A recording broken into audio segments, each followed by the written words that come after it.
Hello, friends, and welcome to Sleep Tight Stories.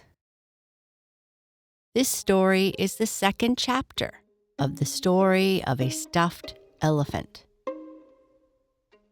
In the first chapter, we heard all about the elephant arriving at the toy store. Geraldine and Angelina were unpacking the boxes and thought the elephant was the best toy they had seen yet. Once the family left the toy store, the elephant started talking to the toys in the toy store. At the end of that chapter, a toy mouse was racing toward the end of the counter. In this chapter, we'll hear about how the elephant saves the mouse and then takes the other toys for a ride on his back. When the store opens again, lots of people come in to shop, and lots of toys are sold. Will the stuffed elephant be one of them? The Story of a Stuffed Elephant, Chapter 2. The Man and the Elephant. "Catch me! Save me! Catch me before I fall off the shelf and break to pieces!" squeaked the rolling mouse. "Don't be afraid, I'm right here," trumpeted the stuffed elephant. On his sturdy legs, big and round and stuffed with cotton, the elephant stepped to the edge of the shelf. As quickly as the waving cat could blink her eyes, the elephant reached across with the tip of his trunk and caught the rolling mouse, just as she was going to slip over the edge of the shelf. Holding her very gently so as not to squeeze the breath out of the mouse, the elephant lifted the tiny creature up in the air, keeping her there until her spring ran down. Then, in a spirit of fun, he reached around and set the mouse down on his broad back. "There you are," laughed the stuffed elephant in his hearty voice. "There you are, Miss Mouse." "Yes, but where am I?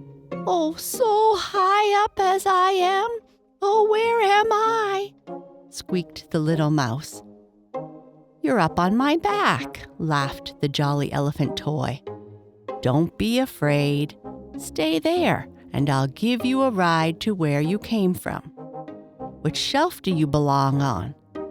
"Oh, put me down. Oh, I'm so afraid I'll fall off," cried the tiny mouse. "It is almost as high up here on your back as it would be to fall to the floor from the shelf. Do please put me down, kind Mr. Elephant." "Don't be silly, Miss Mouse," brayed the nodding donkey. "The elephant is good and strong, and he is also careful. He will not let you fall." "Are you sure?" asked the little mouse, trembling. "Of course I will not let you fall," chuckled the elephant. "Just stay quietly on my back, and I'll take you where you came from." "But maybe her wheels will go around again and make her roll off," remarked the sawdust doll. "No, the spring unwound as I slid across the shelf," said the rolling mouse. "I'm all right now. Mr. Mugg wound me up today to show me to a little boy, but the boy wanted a pair of skates and not a mouse like me. So Mr. Mugg put me down on the shelf without letting my spring unwind. He stuck me up against a tin soldier, and the soldier kept me from rolling around. But just now, the soldier came out to look at the new stuffed elephant, and that left nothing to hold me back, and away I rolled." "Oh, I'm sorry," said the tin soldier, touching his red cap in a salute to Miss Mouse. "It's okay. I know you didn't mean to do it," said the mouse toy with a smile that made her whiskers wiggle. "But I do wish you'd put me down, Mr. Elephant. I am nervous up on your back, broad and big as it is." "All right, Miss Rolling Mouse, I'll lift you down," trumpeted the elephant. "And here you are at your own place on the shelf."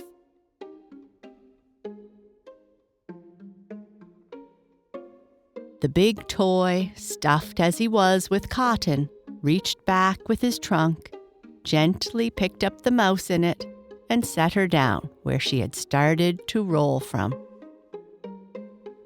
As she had said, the wheels no longer whizzed around, as the spring which made them move had all uncoiled. It had run down, as it is called. "There you are," went on the elephant, after he had gently put down the mouse toy. "Anytime you are afraid of falling off the shelf, just call for me and I'll save you with my trunk." "You are very kind," said the mouse, "and so big and strong." "Isn't he big, though?" giggled the sawdust doll. "I wonder if he is strong enough to give me a ride on his back." "Of course he is," brayed the nodding donkey. "Do you want a ride on my back, Miss Sawdust Doll?" asked the good-natured elephant. "All right, up you go." With a swing of his trunk, he set the doll on his back as he had done with the mouse. Then the stuffed elephant carefully walked around among the other toys, taking care not to step on any of them. "I'm glad the elephant has come to stay with us," whispered another little doll. "I'd love to ride on his back, but I don't like to ask him."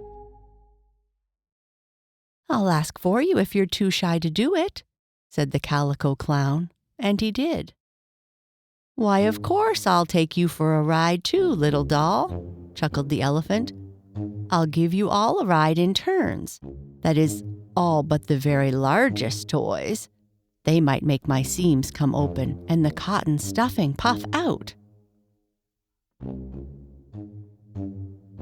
For the elephant was made of gray cloth, you know, and he was sewn together, his tusks of wood being stuck in on either side of his trunk.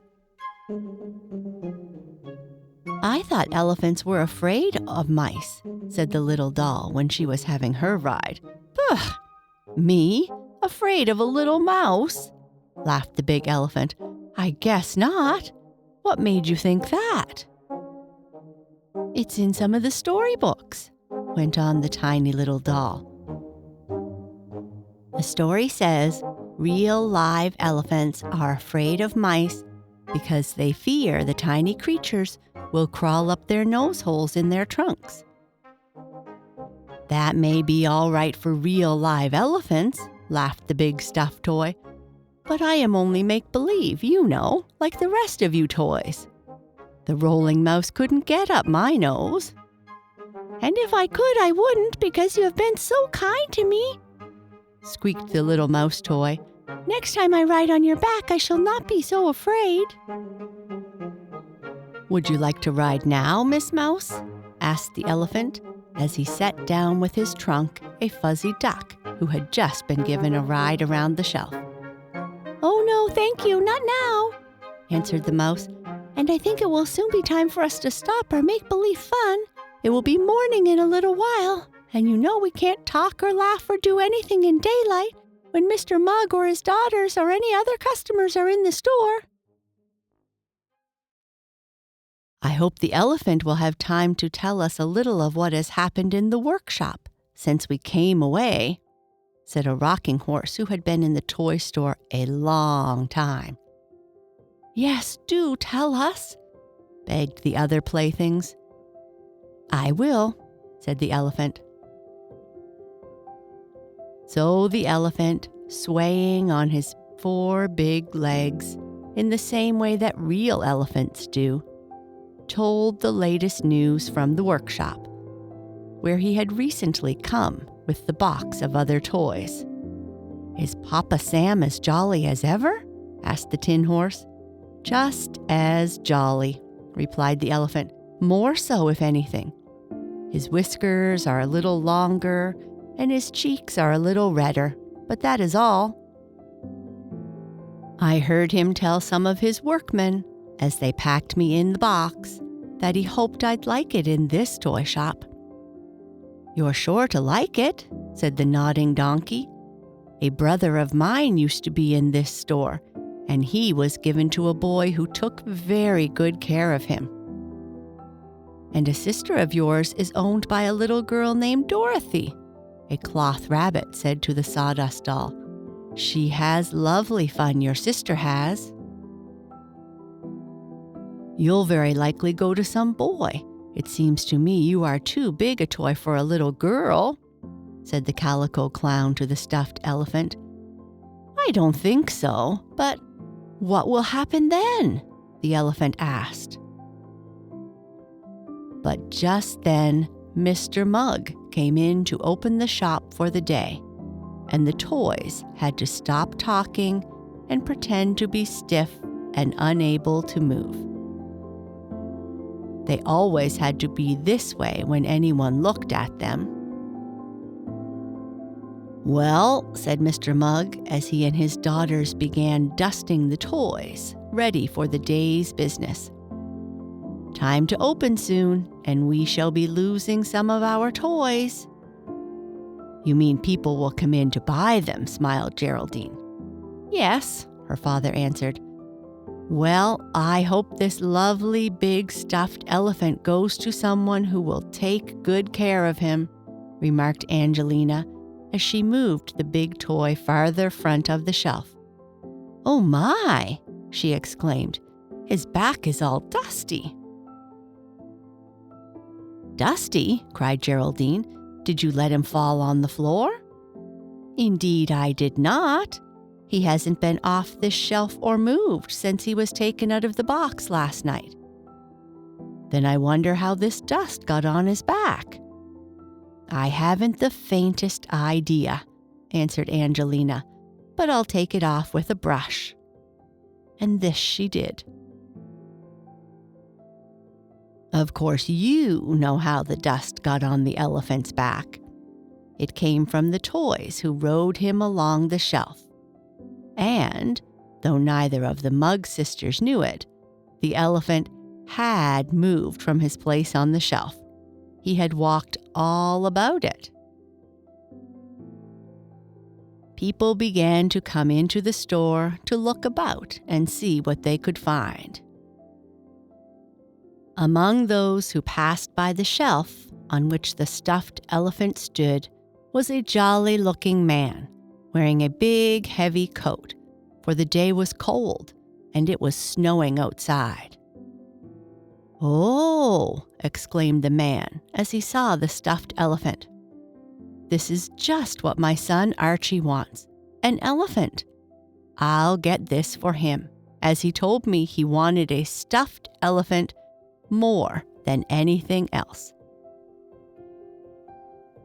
"This elephant is just in from the workshop," said Angelina Mugg as she stepped up to wait on the man. "Is he indeed?" "Yes, he was taken out of the box only last night. He is well made and strong, and he has heaps and heaps of cotton stuffing inside him. Even if he fell over on a little baby, this big elephant would do no harm, as he is so soft." "He is indeed," said the man, feeling the toy. "I suppose he doesn't bite," he added, looking at Miss Angelina and smiling. "Oh, of course he doesn't bite," laughed Miss Mugg. "Shall I have him sent to your house so your son Archie can have him?"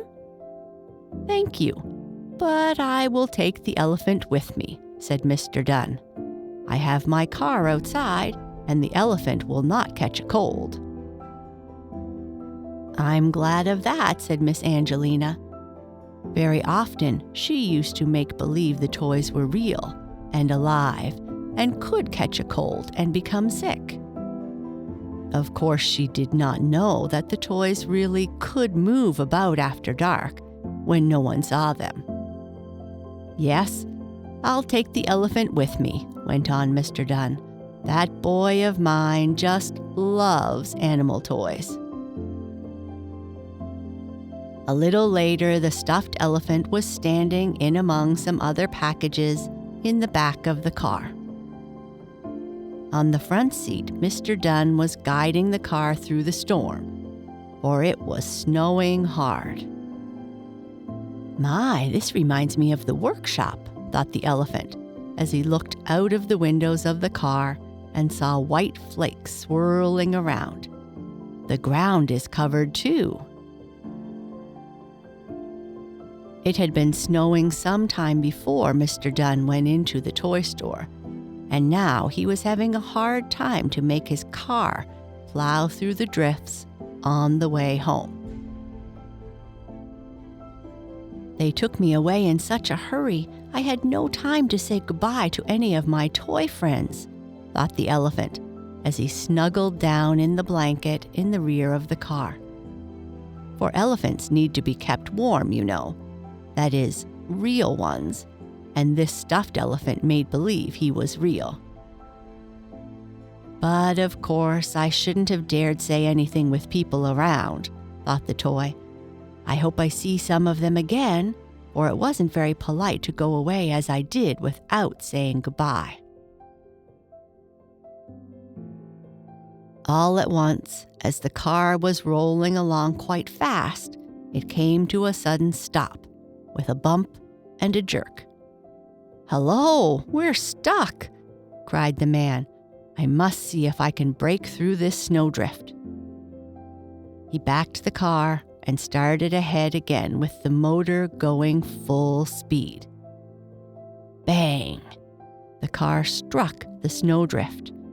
There was a crash of glass. "Oh dear," whispered the elephant to himself, for he went toppling, legs overhead, out through a broken window of the car, into a deep snowdrift stuck the poor stuffed elephant. "Oh, this is terrible," sighed the toy. "Oh, I am so cold." And that is the end of this chapter. But don't worry, the stuffed elephant will be back next chapter, as good as new. Good night. Sleep tight.